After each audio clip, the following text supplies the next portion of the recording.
हम लोग घटना चक्र, सामान्य अध्ययन, पूर्वावलोकन, सामान्य विज्ञान को आगे बढ़ाते हैं। ठीक है, और ये आज पहला क्वेश्चन है। ये बीपीएससी में बहुत इंपॉर्टेंट रहेगा। ठीक है, आप लोगों के पीसीएस एग्जाम्स के लिए, यूपीएससी हो या फिर पब्लिक सर्विस कमीशन की कोई भी हो, बीपीएससी, जेपीएससी, कुछ भी। ठीक है, तो पहला क्वेश्चन है, निम्न में से कौन सी यांत्रिक तरंग है? यांत्रिक तरंग कौन सी है? यांत्रिक तरंग जो है ध्वनि तरंग है, ये यांत्रिक तरंग है। ठीक है, देखिए रेडियो तरंगे जो है, प्रकाश तरंगे और आपका एक्स तरंगे, ये सब के सब तरंगे, जो तीनों तरंगे है ना, ये आपकी चुंबकीय तरंगे है। ठीक है, चुंबकीय तरंगे है। और प्रकाश तरंगे, एक से मैं तो छोटा कर लेता हूँ, और ये ध्वनि तरंगे जो ये यांत्रिक तरंगे है। ठीक है, अनुदैर्घ्य तरंगों का उदाहरण क्या है? अनुदैर्घ्य तरंगों का उदाहरण क्या है? ध्वनि तरंग जो है ये अनुदैर्घ्य तरंग है। ठीक है, अनुदैर्घ्य तरंग, ध्वनि तरंग, यानी ध्वनि तरंग जो है ये अनुदैर्घ्य तरंग है। ठीक है, देखिए क्या लिखा हुआ है, किसी माध्यम में यांत्रिक तरंग के संचरित होने पर यदि माध्यम के कुछ कण तरंग के संचरण की दिशा में समानांतर कंपन करते हैं तो उस तरंग को अनुदैर्घ्य तरंग कहते हैं।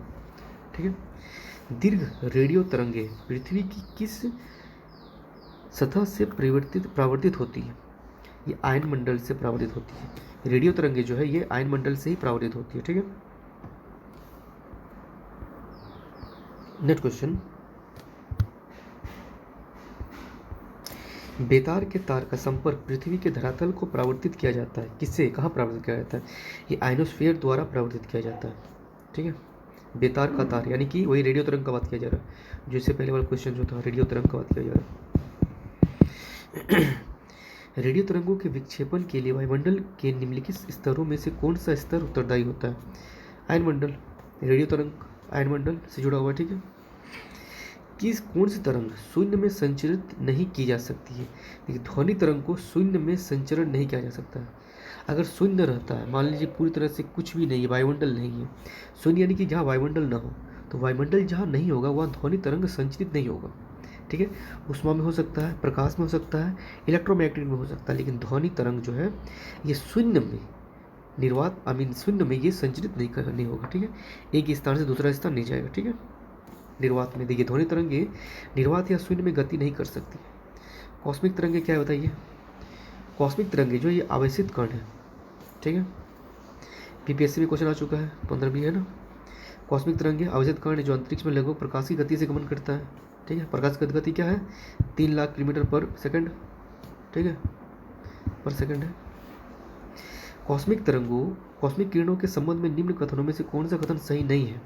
देखिए ये विद्युत चुंबकीय तरंगे होती है। नहीं, ये विद्युत चुंबकीय तरंगे नहीं होती है।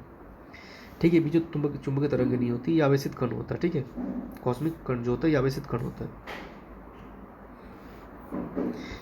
नेक्स्ट क्वेश्चन, परा उच्च आवृत्ति की तरंगे साधारणतः संचरित की जाती है कहाँ? अंतरिक्ष तरंगों के रूप में। ठीक है, दो उत्तरोत्तर श्रृंग अथवा दो उत्तरोत्तर गर्त के बीच की दूरी को क्या कहा जाता है? इसके बीच की दूरी को कहा जाता है वेवलेंथ, यानी कि तरंग दैर्घ्य कहा जाता है।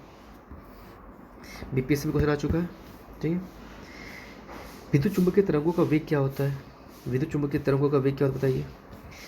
सेम टू सेम मैंने बताया कि जो प्रकाश का जो वेग है, यानी कि 3 × 10⁸ मीटर प्रति सेकेंड, वही है विद्युत चुंबकीय तरंगों का वेग। ठीक है, क्रिस्टल की संरचना जानने के लिए निम्न में से किसका प्रयोग किया जाता है? तो एक्सरे किरण का प्रयोग किया जाता है क्रिस्टल की संरचना जानने के लिए।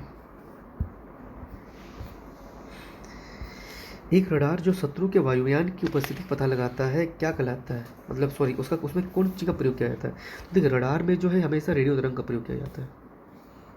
ठीक है, जब समतापमंडल में ओजोन का अपक्षय होता है तो पृथ्वी के धरातल पर पतित विकिरण में तरंग दैर्घ्य कितनी हो जाती है? 10⁻⁷ मीटर। ठीक है, आईएएस में क्वेश्चन आ चुका है बहुत पहले। निम्नलिखित में से किस एक प्रकार की तरंगों का प्रयोग रात्रि दृष्टि उपकरण में किया जाता है? देखिए अवरक्त किरण का प्रयोग जो है रात्रि दृष्टि के रूप में किया जाता है।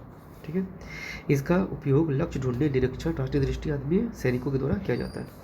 दूरसंचार के लिए प्रयुक्त तरंग है। दूरसंचार के लिए क्या प्रयुक्त होता है? माइक्रोवेव। दूरसंचार के लिए माइक्रोवेव का प्रयोग किया जाता है, सूक्ष्म तरंगों का प्रयोग किया जाता है दूरसंचार के लिए। ठीक है, टेलीविजन दर्शक डिश एंटीना प्रयुक्त करते समय बरसात में उपग्रह सिग्नल नहीं प्राप्त कर पाता है, क्यों? ऐसा क्यों, क्या होता है कि नहीं प्राप्त कर पाता है? तो देखिए एंटीना छोटा हो जाता है, सीधी बात है, हाँ हो जाता है, ठीक है। वर्षा की बूंदे एक सेकंड, हाँ, रेडियो तरंगों की ऊर्जा अवशोषित कर लेती है, हाँ अवशोषित कर लेती थी, अभी तो खैर यूज नहीं होता है ना एंटीना का, बट उस वक्त ये रेडियो तरंगों की ऊर्जा को अवशोषित कर लेता था, ठीक है। वर्षा की बूंदें रेडियो तरंगों की ऊर्जा की मूल दिशा को विचलित करती है, हाँ तीनों सही है, तीनों सही है, ठीक है। एफएम प्रसारण सेवा में प्रयुक्त होने वाली आवृत्ति बैंड का परास होता है, कितना होता है? 88 से 108 मेगाहर्ट्ज के बीच होता है। आंतों के रोगों के निदान में निम्न किरणों का उपयोग किया जाता है, कौन सा किरण होता है? एक्स किरण होता है, ठीक है, इसका उपयोग किया जाता है। सीटी स्कैन करने में प्रयोग कौन सा होता है? वही एक्स किरण, ठीक है, वही होता है। जो सीटी स्कैन हो या फिर आपका आंतों का रोग हो, इसके उपयोग में वही यूज किया जाता है। यानी कि शरीर के अंदरूनी अंगों को देखने के लिए, रोगों को पता लगाने के लिए एक्सरे का परीक्षण किया जाता है, ठीक है। ध्वनि का वेग अधिकतम किस में होता है? धातु में होगा, ध्वनि का वेग अधिकतम होगा। और ध्वनि का वेग सबसे निम्नतम किस में होगा? वो निर्वात में होगा। निर्वात यानी कि शून्य में, शून्य में ध्वनि तो जाएगा ही नहीं कहीं भी। ध्वनि का वेग अधिकतम होगा, वही सेम टू सेम इस बात में। सबसे तीव्र प्रक्रम होगा ध्वनि का तरंगों का, ठोस में होगा। देखिए इसको आप लोग देख लीजिए, इसको याद कर लीजिए आप लोग। VA, VW, VS क्रमशः वायु, जल और तथा इस्पात में ध्वनि की गति है, तो क्या क्या होगा बताइए। देखिए ये वायु है, ये जल है और ये इस्पात है, तो सबसे ज़्यादा इस्पात होगा, इसलिए ऐसे क्या हुआ है, फिर है होगा आपको जल होगा, फिर वायु होगा, ठीक है सर। लगभग 20 डिग्री सेल्सियस के तापमान पर किस माध्यम से ध्वनि की गति अधिकतम रहेगी? लोहा में अधिकतम रहेगी, ध्वनि की गति अधिकतम रहेगी लोहा में ही, ठीक है, स्टील में होगा, या निर्वात में सबसे कम रहेगी, है ना। ध्वनि तरंगे ठोस तथा गैस दोनों माध्यम में चल सकती है, ठीक है। वायु में ध्वनि तरंग होती है, क्या होती है? अनुद्वेग। ध्वनि तरंगे वायु में अनुदेग होता है, ठीक है। वायु और गैस में ध्वनि तरंग अनुदेग होता है, क्योंकि इस माध्यम के घटक तरंग की गति की दिशा में अनुदेश दोलन करता है। नीचे दिए गए विकल्पों में से किसमें ध्वनि आर पार नहीं जा सकता? देखिए निर्वात में आर पार नहीं जा सकता, मैंने कहा ना कि शून्य है निर्वात, यानी कि शून्य, शून्य में वो आर पार नहीं जा सकते। इसलिए चंद्रमा में बोलने पर हमारा साउंड किसी और इंसान के पास नहीं जाएगा जो मेरे सामने खड़ा है, ठीक है, चंद्रमा में, क्योंकि वो वायुमंडल नहीं है। ध्वनि तरंगे नहीं चल सकती है, सेम टू सेम निर्वात में है। जब एक सेकंड, हाँ, जब एक ध्वनि तरंग एक माध्यम से दूसरे माध्यम में जाती है, तो वह राशि में जो परिवर्तन होता है उसको क्या कहते हैं? उस राशि के परिवर्तन को क्या कहते हैं? उसको आवृत्ति कहते हैं। वो राशि परिवर्तित रहती है, आवृत्ति, ठीक है। एक सेकंड, नेक्स्ट क्वेश्चन बीपीएससी में क्वेश्चन आ चुका है, ठीक है। देखिए जब ध्वनि एक माध्यम से दूसरे माध्यम में जाती है तो ध्वनि की चाल तथा तरंग वेग बदल जाती है, आवृत्ति नहीं बदलता है। चाल बदल जाता है और तरंग वेग बदल जाता है, लेकिन आवृत्ति नहीं बदलता, ठीक है। म्यूजिक कंस्टेंट के लिए हाल की दीवारों को क्या कहता है? ध्वनि का अवशोषण करना चाहिए। म्यूजिक कंस्टेंट जो होता है, वहाँ के हॉल जो होता है, हॉल का दीवारों को ध्वनि को अवशोषण करना चाहिए। अगर ध्वनि को अवशोषण नहीं करेगा तो फिर वो गूंजते रहेगा उस हॉल में, ठीक है। लोग पढ़ लीजिए इसको एक बार। स्पष्ट रूप से प्रतिध्वनि सुनने के लिए परावर्तित सतह और सुनने वाले के मध्य में कम से कम कितनी दूरी होनी चाहिए? 16.5 मीटर की दूरी होनी चाहिए।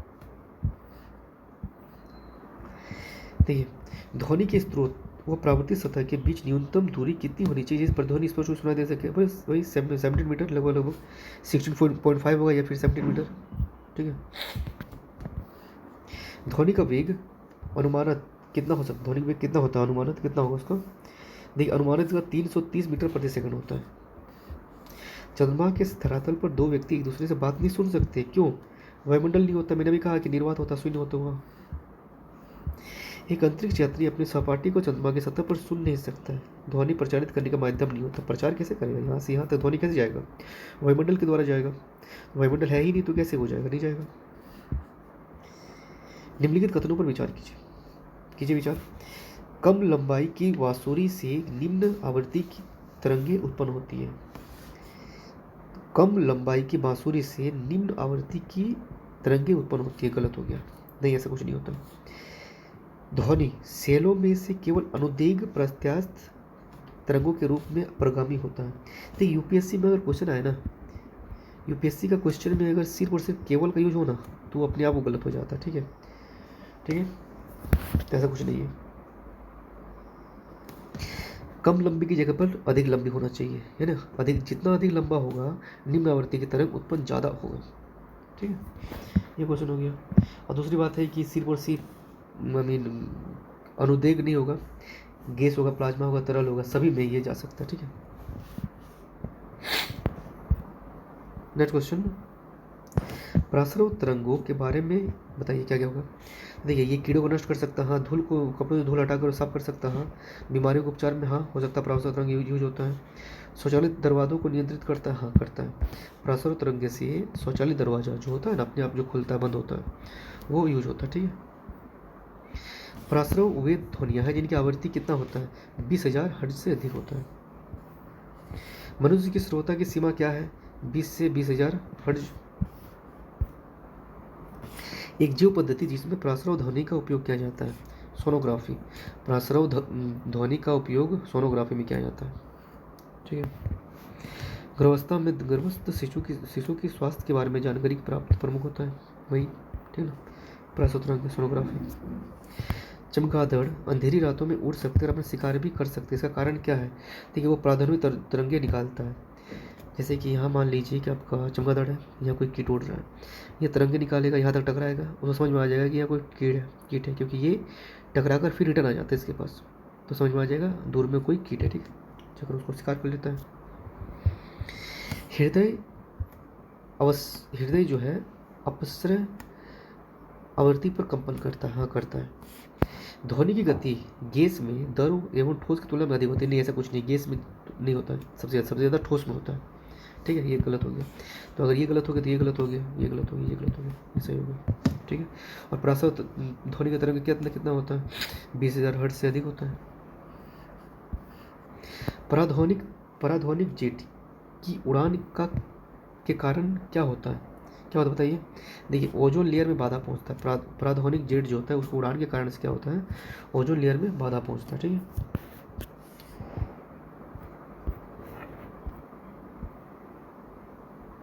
समुद्र तल के निकट मैक संख्या 1 पर जा रहे वायुयान की चाल की तुलना में 15 किलोमीटर की ऊंचाई पर मैक संख्या 1 पर जा रहे वायुयान की चाल अधिक होती है। देखिए, पहली बात तो है कि ऐसा कुछ नहीं होता है, क्योंकि देखिए ऐसा कुछ नहीं होता। ठीक है, ध्वनि की गति परिवर्ती माध्यम के ताप पर निर्भर करती है। देखिए, ध्वनि की गति जो होता है परिवर्ती माध्यम जो होगा, अगर ठोस रहेगा तो ज़्यादा स्पीड पहुंचेगा। ठीक है, ये चीज़ हो गया, निर्भर करती है, सही है। यहाँ देखिए, चूंकि ध्वनि की चाल तापमान के बढ़ने से बढ़ती है, इसीलिए समुद्र तल की अपेक्षा 15 किलोमीटर की ऊंचाई पर तापमान के कम होने के कारण ध्वनि का वेग कम हो जाएगा।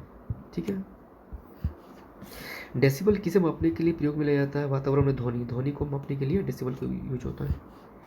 डेसिबल इकाई क्या होता है बताइए, अभी तो मैंने बताया ना, ध्वनि की तीव्रता मापने के लिए। डेसिबल इकाई का प्रयोग वही ध्वनि की तीव्रता। जब दो लोग आपस में बात कर रहे हैं तब कितने डेसिबल ध्वनि उत्पन्न होती है, लगभग 30 डेसिबल यूज होता है।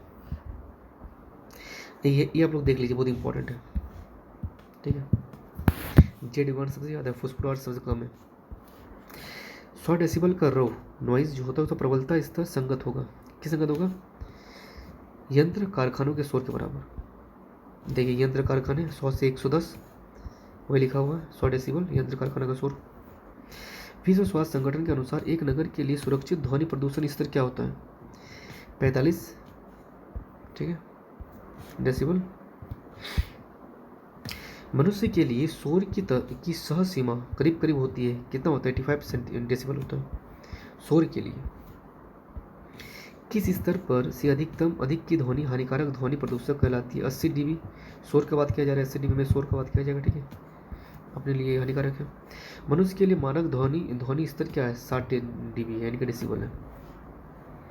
एक मजदूर रेल की पटरी पर कार्य कर रहा है, वो कान पटरी पर लगकर और दूसरा मजदूर जो है हथौड़े से उसको पीटता है, तो उसमें 2 बार आवाज़ आता है, तो उसे 2 बार आवाज़ सुनाई देती है, इसका कारण क्या है। देखिए ध्वनि का वेग जो है इस्पात में वायु की अपेक्षा अधिक होती है। जैसे कि यहाँ से कोई पीट रहा है, ये स्टील है, यहाँ कोई कान लगा कर सुन रहा है, तो पहली बात तो है कि स्पीड सबसे ज़्यादा किस में होगा? स्टील में होगा।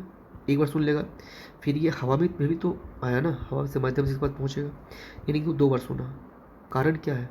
क्योंकि ध्वनि का वेग जो है इस्पात में वायु की अपेक्षा अधिक है। सही बात है। 37 नंबर क्वेश्चन। जब हम ठोस से गैसीय अवस्था में जाते हैं तब ध्वनि की गति कम हो जाती है। ये हो गया 37 का है ना, सर 37 का है, ठीक है, कम हो जाती है। किसी माध्यम से, हाँ ये सही है, कम हो जाता है। किसी माध्यम में जैसे हम ताप को कम करते हैं वैसे ध्वनि गति बढ़ जाती है। नहीं, ऐसा कुछ नहीं होता। ताप को बढ़ाने पर ध्वनि गति बढ़ जाती है, ऐसा होता है, ठीक है। क्वेश्चन गलत है, मीन ये सिर्फ सी नंबर, मीन ये सही है, ठीक है। अच्छा, 3 नंबर कदम में दिया हुआ है, ध्वनि की गति कांच के माध्यम की तुलना में एल्युमिनियम के माध्यम से कम रहती नहीं, एल्युमिनियम में ज़्यादा रहेगा, कांच में कम रहेगा। जब सितार और बांसुरी एक ही स्वर बजाया जाता है तो उनसे उत्पन्न ध्वनि का भेद निम्नलिखित में से किसके अंतर को दर्शाता है? केवल ध्वनि गुणता को, क्वालिटी को दर्शाता है।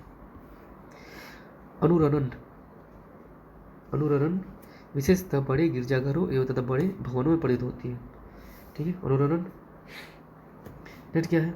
देखिए अनुरणन मतलब होता है कि एक बड़ा कमरा है, कमरा में अगर आप चिल्लाते हैं तो फिर गूंजता आवाज ना, वह होता है, ठीक है। फिर नेक्स्ट क्या है? दीवार हो, छतों और धरातल से अपवर्त ध्वनि परावर्तन हो सकता है।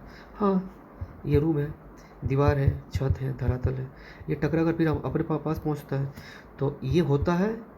इसका कारण क्या है कि परावर्तन हो सकता है, तो इसका आंसर क्या हो जाएगा? ए हो जाएगा, ठीक है। दोनों सही है और आर ए का सही स्पष्टीकरण भी है, ठीक है। विस्तृत रूप में से प्रयुक्त सांगीतिक स्वरग्राम जिसे द्विटोनी कहते हैं 7 आवृत्ति वाला होता है। गलत है, ऐसा कुछ नहीं होता है। सा की आवृत्ति इतना होता है तथा नी की आवृत्ति इतना होता है, ऐसा कुछ नहीं होता, ऐसा कुछ नहीं होता, ठीक है। आप लोग देख लीजिएगा यहाँ से। निम्न में से किसकी तरंग लंबाई सबसे अधिक होती है? रेडियो तरंगों की लंबाई सबसे अधिक होती है। यहाँ देख लीजिए, अवरोही क्रम में दिया हुआ रेडियो तरंग सबसे ज़्यादा है, फिर माइक्रोवेव है, अवरक्त, दृश्य प्रकाश, पराबैंगनी, एक्स, गामा। एक टीवी सेट को चलाने के लिए निम्नलिखित में से किस एक का टीवी रिमोट नियंत्रण इकाई द्वारा प्रयोग किया जाता है? बताइए। अब कौन होता है? रेडियो तरंग होता है ना, टीवी रिमोट में रेडियो तरंग होता है जो टीवी को नियंत्रित करता है। वही सेम टू सेम वही क्वेश्चन है। टीवी रिमोट कंट्रोल में उपयोग किए जाने वाली तरंग क्या? अवरक्त तरंग है। अगर रेडियो रहेगा तो ठीक, नहीं तो अवरक्त हो जाएगा आंसर, ठीक है। दोनों में से कोई एक। रेडियो तरंगों को ही कहते हैं। टेलीविजन के दूरस्थ नियंत्रण के लिए विद्युत चुंबकीय क्या जाता है? अवरक्त तरंगों क्या जाता है? रेडियो वाला, ठीक है। निम्नलिखित में से कौन सा विद्युत चुंबकीय विकिरण टेलीविजन के दूरस्थ नियंत्रण के लिए उपयोग होता है? अवरक्त तरंग है। रेडियोग्राही के दूरस्थ नियंत्रण के लिए वही सेम टू सेम अवरक्त तरंग है। देखिए क्वेश्चन कितना बार आ चुका है, यूपीपीएससी में आ चुका है, 2002 2010 में आ चुका है, झारखंड पीएससी में आ चुका है, यूपीएससी 2013 में आ चुका है,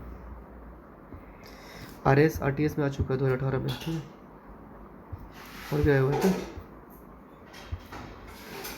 यस, आईएएस में आ चुका है, यूपीएससी में आ चुका है, मेंस में। फिर देखिए आपका यहाँ पर आरएस आरटीएस 1996 में आया हुआ है। यानी कि ऐसे क्वेश्चन बहुत इंपॉर्टेंट होते हैं, ठीक है, जिसको हमको देखना पड़ता है। जब टीवी का स्विच ऑन किया जाता है तो क्या होता है? बताइए, जब टीवी स्विच ऑन किया जाता है तो क्या होगा? अपने आप में क्या बताइए। देखिए, सर्व और दृश्य दोनों एक साथ शुरू होता है, जो सुनाई देता है और दृश्य दोनों एक साथ सुनाई देता है। ऐसा नहीं होता है जो बादल में जो तो होता है ना कि पहले आवाज़ आता है फिर वो हमें दिखाई देता है, ऐसा कुछ नहीं होता है। टीवी में अलग होता है, टीवी में सुनाई और देखना एक साथ होता है, ठीक है। तो बस यही तक रहने दीजिए। Thank you. अगर अच्छा लगे तो कमेंट और लाइक कीजिएगा।